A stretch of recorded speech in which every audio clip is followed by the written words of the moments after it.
We meet today as debate about population and migration gets another cycle through the national media. Do we, don't we, big Australia, small Australia? I can state right up front, the Territory wants, the Territory needs more people, more dreamers, more entrepreneurs, more hands for the heavy lifting. Few things could be more important for the Northern Territory than sustainable population growth. Population growth for the Northern Territory means a more diversified economy, less reliant on that next big thing. More people is more jobs, more investment, more people through the shops, cafes, cooling up our cash-strapped tradies. More people means more GST from the Commonwealth, which I really want that, means better service delivery. Build the population, create the demand, and the high costs of flights in and out of the Northern Territory begin to come down.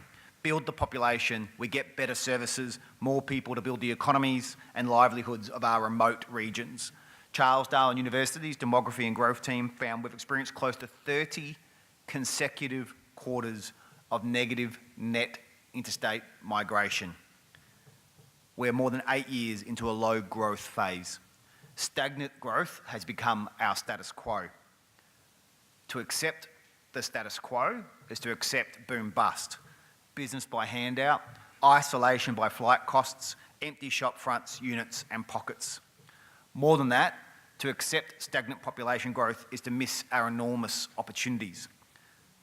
Northern Australia, including top of WA and Queensland, contributes more than half of our nation's exports and more than 12% of our gross domestic product, and we do it all from just a tick over 5% of our population. Imagine what we could do if we had more people living here. More dreamers, more entrepreneurs, more hands doing the heavy lifting. Next month, we release our population strategy and Northern Territory master brand, setting out how we can get our hands on those good hands and find new ones. It goes without saying, we'll get there so much sooner if there is buy-in from the Commonwealth. I do welcome Senator Dean Smith's call for an inquiry into Australia's population policy. It is a conversation we need to have.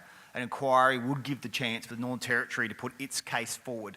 As it stands, the points for and against population growth and migration seem to run through the prism of a clogged Melbourne freeway, or through the prism of Sydney's house prices, or Brisbane's public transport system. What about our abundant resources and nascent industry needing people and investment? Our boundless plains, the developing the North agenda. I'll read you a quote. Transformation won't happen if the North's population inches up by a few 100,000 over the next 20 years. It will remain a high-cost, small-scale economy, more of a pilot project than a powerhouse. We need to lay the foundations for rapid population growth and put the North on a trajectory to reach a population of 4 to 5 million by 2060. That's the Australian government's Developing the North white paper. That's the Commonwealth's own strategy. We ask the Commonwealth to buy into that, buy into it with economic, infrastructure and population strategy.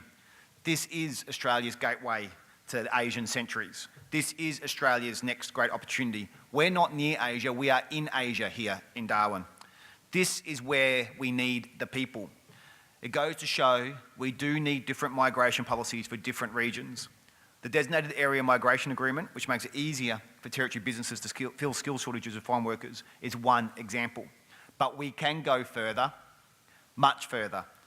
I'm ready to work with the Commonwealth about how we get businesses, regional headquarters and people away from the congested, cold metropolises of the South and into the Northern Territory. You only need to look at a map of Australia to see that this makes sense. I go up and down the track and across the oceans with this message to people and business, and I invite the Commonwealth to join in. If you want a safe and stable regional base, come to the Northern Territory. If you want to be close to market, close to the great centres of Asia and Australia, come to the Territory. If you want your workers to be happy, safe, and live in one of the friendliest and spectacular corners of the world, come to the Territory. It makes sense.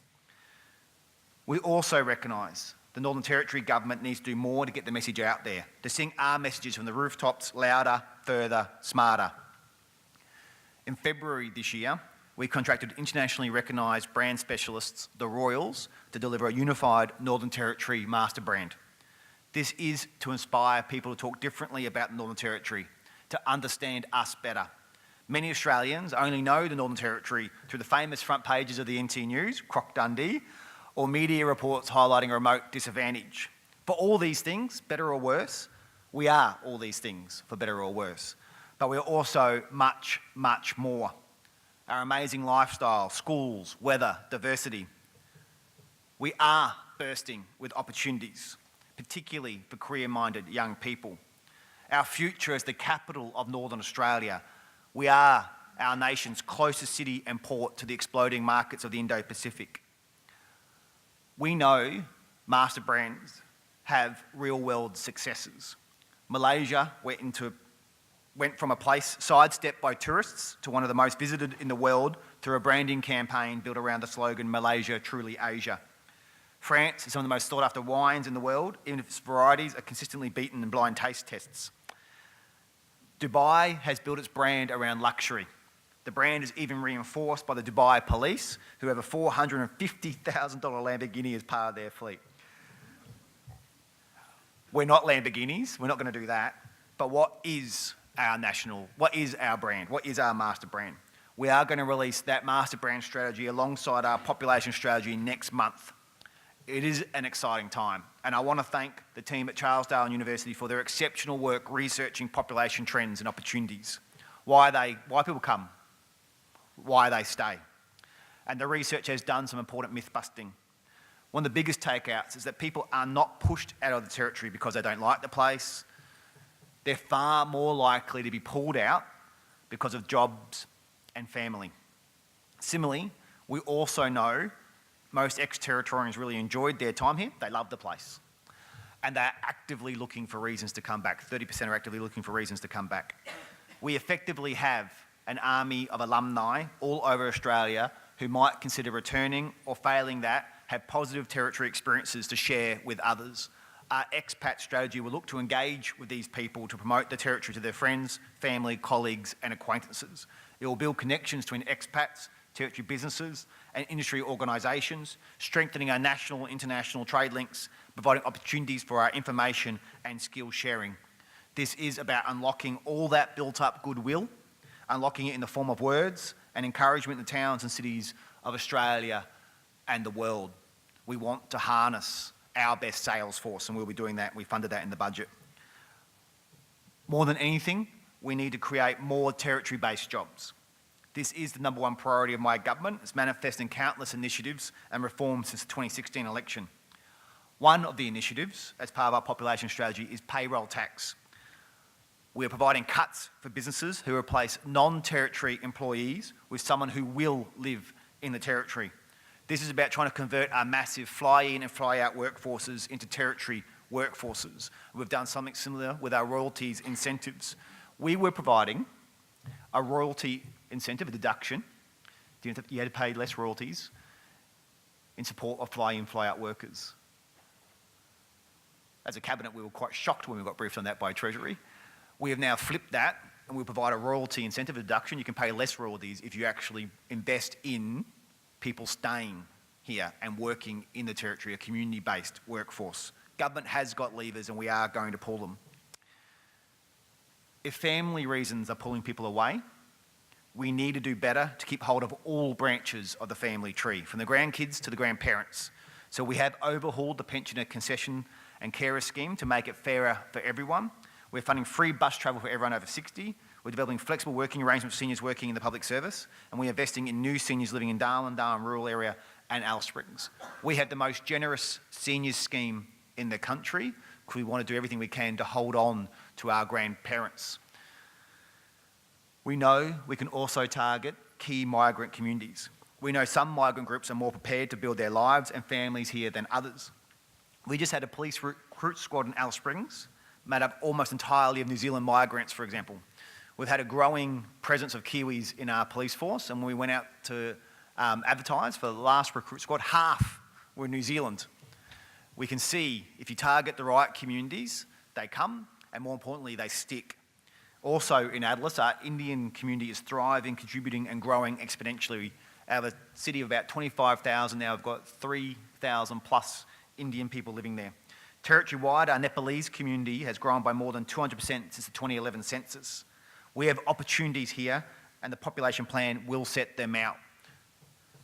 We also know from CDU research, one of the key markets we need to address is early career women. The Territory's seen a third decline in female arrivals and a third increase in departures. This is alarming. We have to make sure that we address the loss of young women moving here and the increase in young women leaving here. That's going to be a very big part of our population strategy, the exact measures we can put in place to address that. And we are actively going to incentivise that and late career workers, male and female.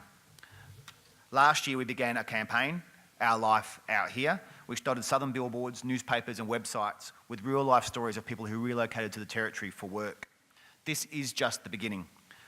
I look forward to sharing the detailed population plan and master brand next month about how we address all these things. How do we target those countries whose populations have proven that they'll not just move here, they'll stay here, they'll grow and they'll thrive, our Indian communities, our Filipino communities, our Kiwi communities and more. How do we target and recruit and keep young women 20 to 39? How do we target, recruit and keep late career workers, male and female? These are things that we have to do. We can't just rely on our natural birth rate. That plan's out in a month. You're obviously talking population at the moment. We look to be informed by your conversations. We wish you all the best for your work today. Thank you very much, and please cancel your return tickets.